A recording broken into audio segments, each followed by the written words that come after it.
gentileza, no 8º livro sagrado, o 8º livro da Bíblia é o livro de Ruth.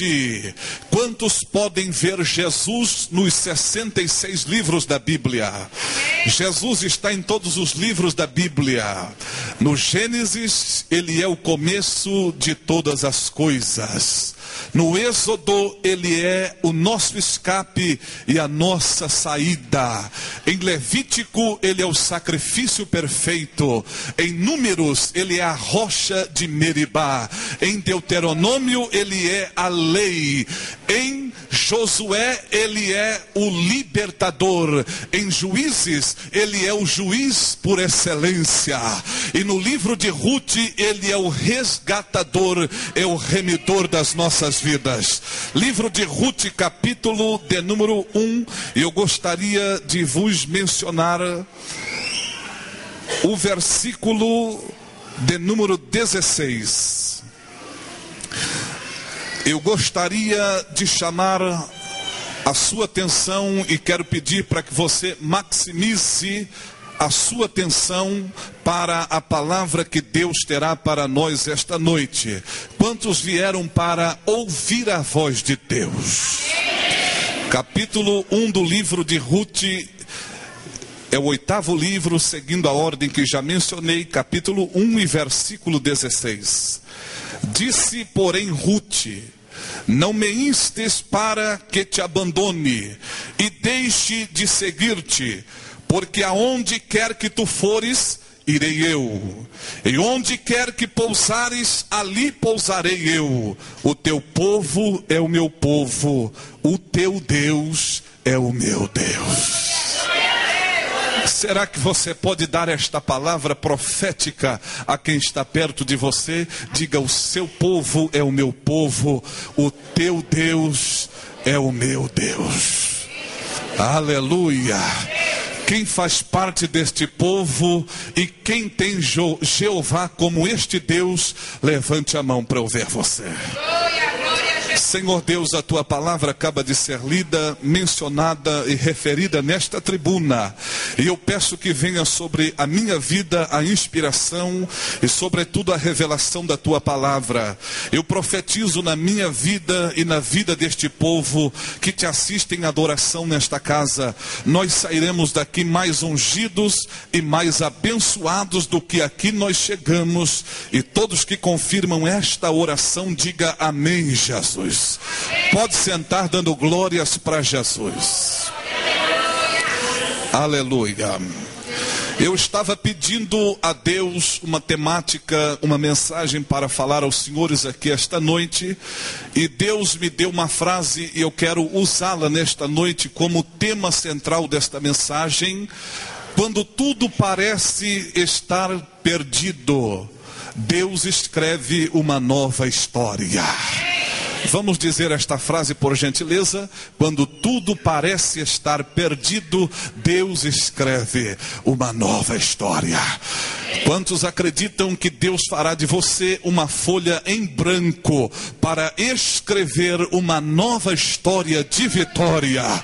Levante a mão, levante o rosto, levante a fé, misture glória a Deus com aleluia, tempera com línguas estranhas, porque hoje Deus vai escrever uma nova história através da sua vida. Quem falou amém e glória a Deus já recebeu a vitória.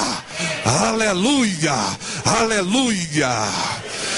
Quando nós olhamos para o livro de Ruth, ele está contextualizado num período histórico que remonta pelo menos 1000 anos antes da nossa era.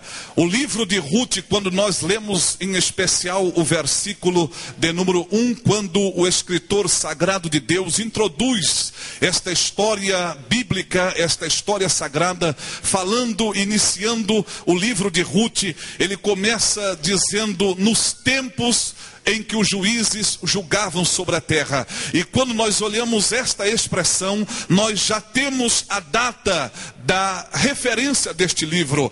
O tempo dos juízes era o tempo que antecedeu a inauguração da monarquia em Israel, ou seja, era o tempo em que os juízes julgavam a terra. E este tempo era um tempo cruel, era um tempo vitimado de guerras sangrentas, tornando a situação do povo nesta conjuntura uma história difícil, uma história terrível. E quando as câmaras da Bíblia lançam luz para este cenário, em que começa o escritor sagrado de Deus narrando a história de uma família, ou seja, o escritor nos dá o livro de Ruth em forma de saga. Se esta palavra é desconhecida para os senhores, eu devo explicar. A palavra saga quer dizer história de famílias. O livro de Ruth,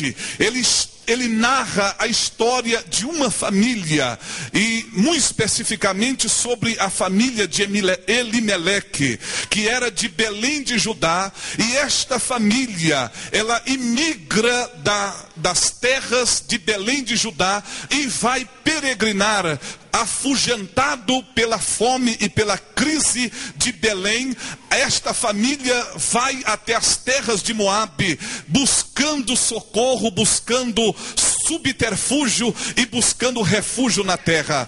Agora é interessante que alguns personagens aparecem nesta novela sagrada. Nós temos, por exemplo, alguns atores nos são apresentados aqui pelo escritor bíblico. Nós temos a vida de Ruth como uma atora desta novela. Agora, uma coisa interessante a observarmos é que a protagonista, ou o protagonista desta história, não é Ruth, não é Boaz o remidor, não é Noemi, aquela que é agradável. O protagonista principal desta saga e desta história de família chama-se Jeová, o Deus Todo-Poderoso. Quantos acreditam que Deus é o eixo central da sua história? Jogue as tuas mãos para o alto e dá uma rajada de glória para Jesus. Aleluia! Fala para o irmão aí, Deus tem que ser o protagonista principal da história e da novela da sua vida. Fala com quem está mais perto de você. Quantos querem ter Deus como principal protagonista da história da sua vida? Levante a mão e glorifique o nome de Jesus Cristo. Aleluia, aleluia. A Bíblia nos menciona alguns nomes antropônimos, que quer dizer nomes pessoais de indivíduos. E nós temos, pelo menos no livro de Ruth, 9 nomes antropônimos. E quando você estuda todos os nomes que aparecem no livro de Ruth, cada um segue uma cadeia de significado na sua própria interpretação. Por exemplo, a Bíblia fala de 3 nomes topônimos, que são nome de lugares. E a Bíblia menciona Belém de Judá. A Bíblia menciona também a cidade de Moabe. Belém, Judá e Moabe são 3 nomes que referem-se a lugares. E uma coisa interessante, Elimeleque, como pai de família, como o pai de toda esta família, Elimeleque casou com Noemi, e como fruto desta relação marital, nasceram 2 filhos. O primeiro dele, a Bíblia menciona o nome Malom, o segundo Quilion. E este casal, tendo estes 2 filhos, formam a família em que nos é registrado toda a história do livro de Ruth. Agora, uma coisa interessante, a Bíblia diz que Elimeleque saiu de Belém de Judá e foi até as terras de Moabe. Quando você estuda o significado do nome Belém, a palavra Belém, quando é transliterada do hebraico para o português, quer dizer casa de pão. O que é que significa Belém? Casa de pão. Agora presta atenção nas minhas palavras. Elimeleque saiu da padaria de Jeová para ser destruído nas terras de Moabe. Quantos acreditam que esta casa nesta noite já foi transformada por Deus na sua Belém espiritual? Levante a mão e rasgue glória a Deus aí nos ouvidos do seu irmão. Fala para ele, diga para ela: você está na Belém de Deus, você está na padaria de Jeová.